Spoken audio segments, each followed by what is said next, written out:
अस्सलामुअलैकुम वरहमतुल्लाहि वबरकातुहू। तो कैसे हैं स्टूडेंट्स आप लोग? उम्मीद करता हूँ आप सब खैरियत से होंगे। मैं भी अल्लाह का शुक्र ठीक हूँ। ओके, सो स्टूडेंट्स, आज हमारा टारगेट है चैप्टर नंबर 8 के एमसीक्यूज करना। बुक के कराची बोर्ड के केमिस्ट्री फर्स्ट ईयर के एमसीक्यूज। ओके, चैप्टर का नेम है acid base and salt. So let's get started. Question number 1. H2S is stronger acid than CH3 COOH because on option A it gives 2H plus ion per molecule. Option B, its boiling point is high. Option C, its degree of ionization is high. Option D, it is very corrosive. तो इसका correct answer आएगा आपके पास option number C, it's degree of ionisation is high. अब आप समझने वाली बात यहाँ पे ये है कि आपसे पूछा जा रहा है स्ट्रॉन्गर एसिड होने की, स्ट्रॉन्ग होने की वजह क्या है। पहले आप समझे आयोनाइजेशन क्या होती है। आयोनाइजेशन होती है आपके पास कि अपने पास से कोई चीज दे देना। मतलब जब आपने मेटल्स पढ़े होंगे तो मेटल्स में आपने आयोनाइजेशन एनर्जी पढ़ी होगी। तो वहां पे आयोनाइजेशन एनर्जी क्या थी? जब मेटल अपना एक इलेक्ट्रॉन दे रहे थे या अपना फ्री इलेक्ट्रॉन दे रहे थे तो वो एनर्जी कहला रही थी आयोनाइजेशन एनर्जी।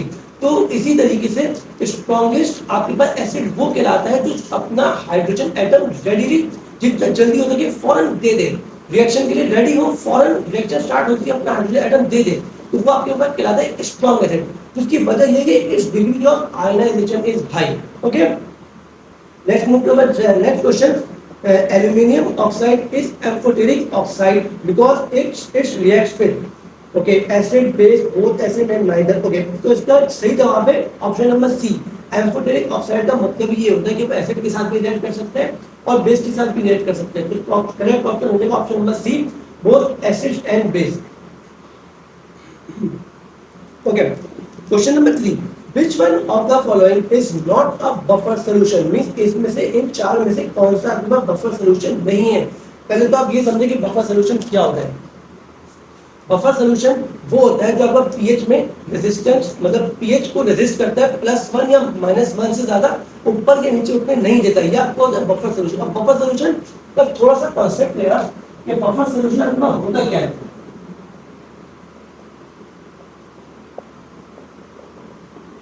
बफर सॉल्यूशन आपके पास मिक्सचर होता है,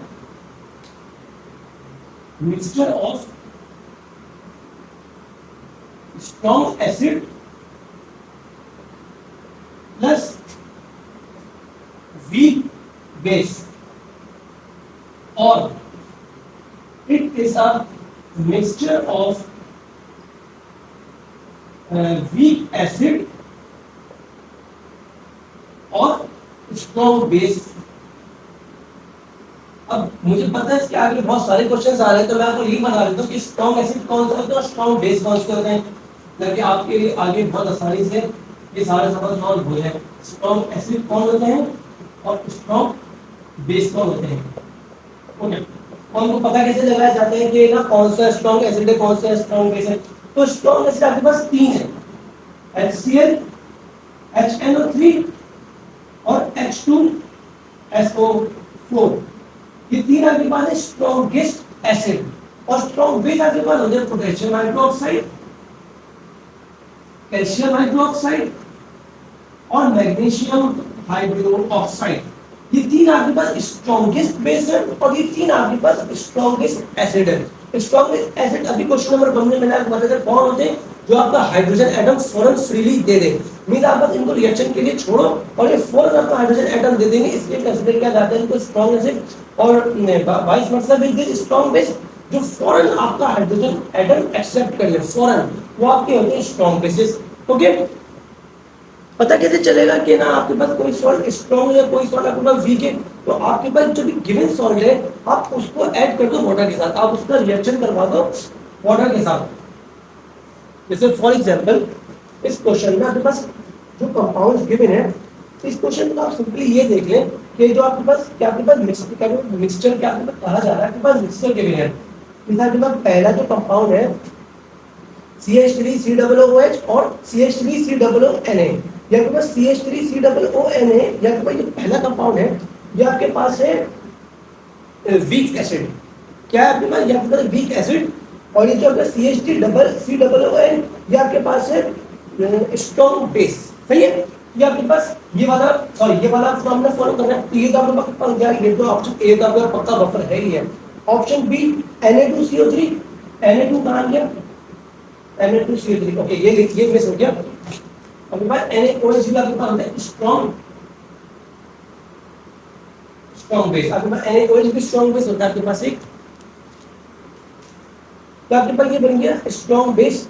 और यहाँ पे आपके पास इस वीक एसिड आ रहा है ऑप्शन बी में। ऑप्शन सी में भी यही है, लेकिन आप ऑप्शन डी देखेंगे। ऑप्शन डी में आपको डायरेक्ट HCl दे दिया और डायरेक्ट आपको दे दिया NaOH, तो मींस आपसे डायरेक्ट आपको ये दो कंपाउंड्स आपको दे दिए, तो आपसे कहे तो आपको सिंपल आप देख के पहचान लेंगे कि आपके पास ये बफर सॉल्यूशन नहीं है, ठीक है। Let's move to question number 4। Which oxide is amphoteric in nature? Aluminium hydroxide, Al2O3, याद कर लें कंपाउंड की ये आपका एम्फोटेरिक ऑक्साइड है, ओके।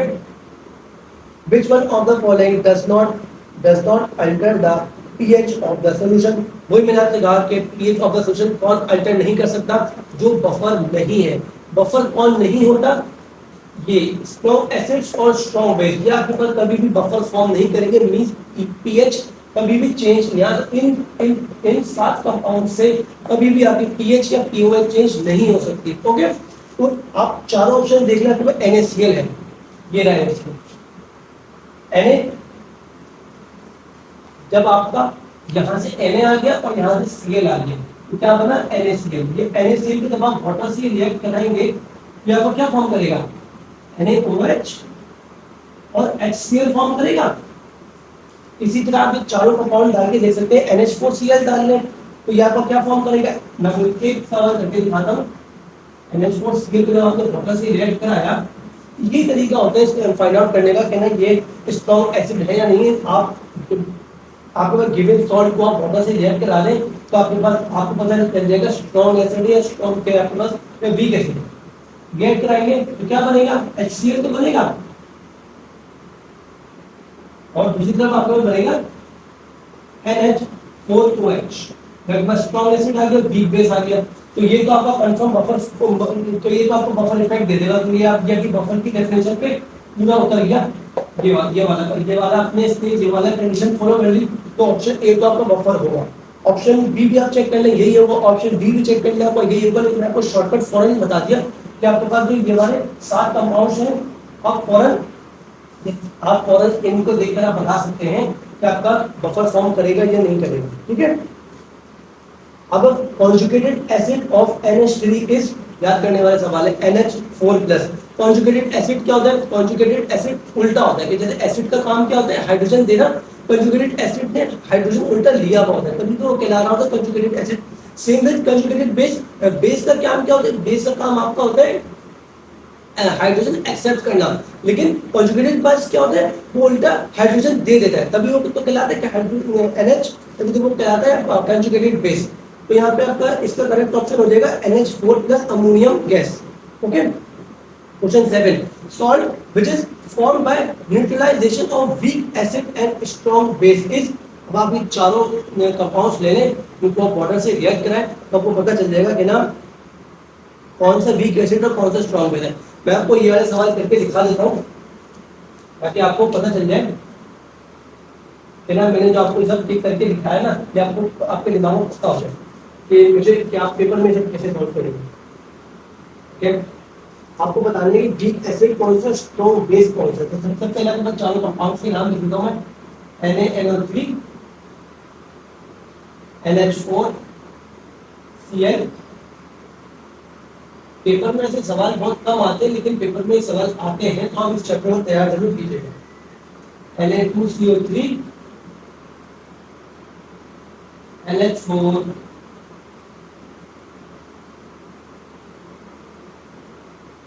Cl, okay. पहले मैं इन सबको वाटर से रिएक्ट करवा के दिखा देता हूँ आपको, फिर देखेंगे आपसे मांगा क्या था, ओके। सबसे पहले तो ये आपका NaOH फॉर्म कर देगा, इसके साथ HNO3 फॉर्म कर देगा, ये वाला आपका फॉर्म, और ये वाले कंपाउंड पर आ जाते हैं NH4Cl पे। जब आप इसको वाटर के साथ रिएक्ट कराओगे तो ये आपका पहले तो HCl फॉर्म कर देगा और फिर ये आपका फॉर्म करेगा NH4OH, अमोनियम हाइड्रोक्साइड। इसको जब वाटर के साथ रिएक्ट कराएंगे तो ये आपका फॉर्म करेगा NaOH एंड HCO3। जब इसको वाटर के साथ रिएक्ट कराएंगे तो ये आपका फॉर्म कर जाएगा hydrogen cyanide, sorry hydrogen cyanide with NH4OH। ठीक है, तो अब देख लीजिए आपके सवाल में क्या मांगा था इन्होंने। सवाल में हमसे कहा था कि वीक एसिड और स्ट्रॉन्ग बेस बना दो। वीक एसिड कौन सा है? ये तो स्ट्रॉन्ग एसिड है। वीक एसिड ये भी, ये आपके पास स्ट्रॉन्ग एसिड है, ये कट गया। ये इसको देखते हैं क्योंकि ये आपके पास स्ट्रॉन्ग एसिड की लिस्ट में नहीं है, तो चेक करते हैं इसमें। ये जो स्ट्रॉन्ग बेस आ गई, स्ट्रॉन्ग बेस मांगी थी आपसे, ये स्ट्रॉन्ग बेस मांगी थी, इन दोनों को एक मैच करके रखते हैं और ये तो वीक बेस आ गई इसको। अच्छा, अब आपसे साथ में को क्या मांगा है? Weak acid. वीक एसिड कौन सा है इसमें से? HNO3 ज्यादा वीक है या H या आपके पास ज्यादा वीक है? ये रहा, सॉरी HNO3 तो आपके पास स्ट्रॉन्ग एसिड की लिस्ट में है, सॉरी है, तो ये ऑप्शन आपका कट गया। तो आपके पास वीक एसिड और स्ट्रॉन्ग बेस, तो क्या इस तरह आइडेंटिफाई करते हैं, वाटर के साथ रिएक्ट कराते हैं तो आपको पता चल जाता है आपके पास कंपाउंड क्या बना है। आपको थोड़ी सी कंपाउंड्स की साइंस की अगर आपके पास नॉलेज है ना, तो अगर आप पूरी प्रैक्टिस भी करेंगे तो आप ना आपके निकालना आता है। ठीक है, इस तरह नहीं करते हैं। तो आपका इसका ऑप्शन सी हो जाएगा, सॉरी कौन सा? यस, ऑप्शन सी आपका हो जाएगा correct, Na2CO3। Question number 8, which one of the following is not correct about the bases? bases के बारे में गलत बात कौन क्या लिखी हुई है? they have bitter taste, बिल्कुल सही है। जितने भी आपके पास अल्कलाइन होते हैं, जिनकी अल्कलाइन होते हैं आपके पास, जितनी भी इनकी pH आपके पास 7 से लेकर 14 तक होती है, उनका आपके पास टेस्ट बिटर होता है।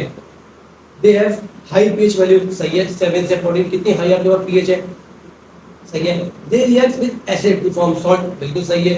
आपके पास वैसे बेसिक बेस होगा तो एसिड से रिएक्ट करके तो सॉल्ट बनाएगा ना, ओके बिल्कुल। They turn blue litmus red, नहीं ये बात गलत लिखी हुई है। ये बात अगर आप आगे जाएंगे तो आप यहाँ पे आपने 9 मेट्रिक की रिएक्शंस किए होंगे कि जब भी आप बेस को रिएक्ट करवाते हैं तो बेस आपका रेड लिटमस से ब्लू लिटमस में कन्वर्ट हो जाएगा। अगर याद रखें बेस आपका ब्लू फॉर्म करता है, ठीक है। अब आपने शायद 9 में एक्सपेरिमेंट्स किए होंगे फिजिक्स में या केमिस्ट्री में, तो आपने यहाँ पे किया होगा। ब्लू लिटमस में जब आप बेस से रिएक्ट कराते हैं तो आपका ब्लू रेड से ब्लू में कन्वर्ट हो जाता है, लेकिन रेड में कभी भी बेस आपका कन्वर्ट करके नहीं देता, ओके। तो इसका करेक्ट जवाब हो जाएगा ऑप्शन नंबर डी, ओके। तो question number 9, a conjugated acid base pair has a difference of only, एक कंजुगेटेड जो एसिड और बेस का पेयर आता है उसमें डिफरेंस किस चीज का होता है? क्या आपसे पूछा, तो उसमें आपका जो डिफरेंस आता है उसमें आपका एक प्रोटॉन का आता है। क्या कैसे कि जैसे कंजुगेटेड एसिड क्या कर, जैसे पहले एसिड का काम होता है हाइड्रोजन देना, लेकिन कंजुगेटेड एसिड क्या होता है उल्टा ले लेता है, किससे? कंजुगेटेड बेस से। तो डिफरेंस कितना है? डिफरेंस आपके पास आता है सिर्फ एक प्रोटॉन का, ओके। तो आपका सही जवाब हो जाएगा option number B. Option number question number 10, salt form by the neutralisation of weak acid and weak base is, वही करके दिखाना पड़ेगा आपको, ओके। ये वाला निकालता हूं,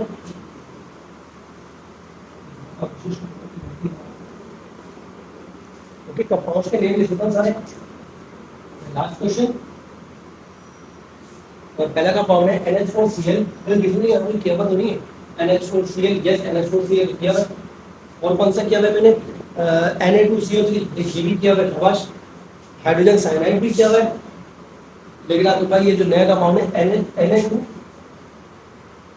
Na2SO4, ये नहीं किया, ठीक है। कर लेते हैं इसको। क्या कैसे करेंगे? सबसे पहले कोई भी सॉल्ट है उसको उठा के पानी में डाल दो, मिक्स उसका वाटर के साथ आप मिक्सिंग में दबा दो। ये H2 आप मतलब कि आप बेसिक लेवल पे ना मिक्सिंग लेवल पे आएंगे तो आपको ऐसे ही पढ़ाया जाएगा वाटर ना, मतलब H बॉन्ड OH। लेकिन अगर कोई जूनियर लेवल पे है तो आप ऐसे पढ़ेंगे इसको। रिएक्शन करवा दें तो क्या फॉर्म करेगा? NaOH फॉर्म करेगा और साथ में फॉर्म करेगा H2SO4, ओके। ये फॉर्म करेगा, बिल्कुल ये फॉर्म करेगा, ओके। NaOH क्या है आपके पास, यहाँ पर स्ट्रॉन्ग बेस है और H2SO4 आपके पास है स्ट्रॉन्ग एसिड। इधर देख लेते हैं हाइड्रोजन साइनाइड वीक एसिड है एंड NH4OH भी आपके पास वीक बेस है। HCO3 वीक एसिड है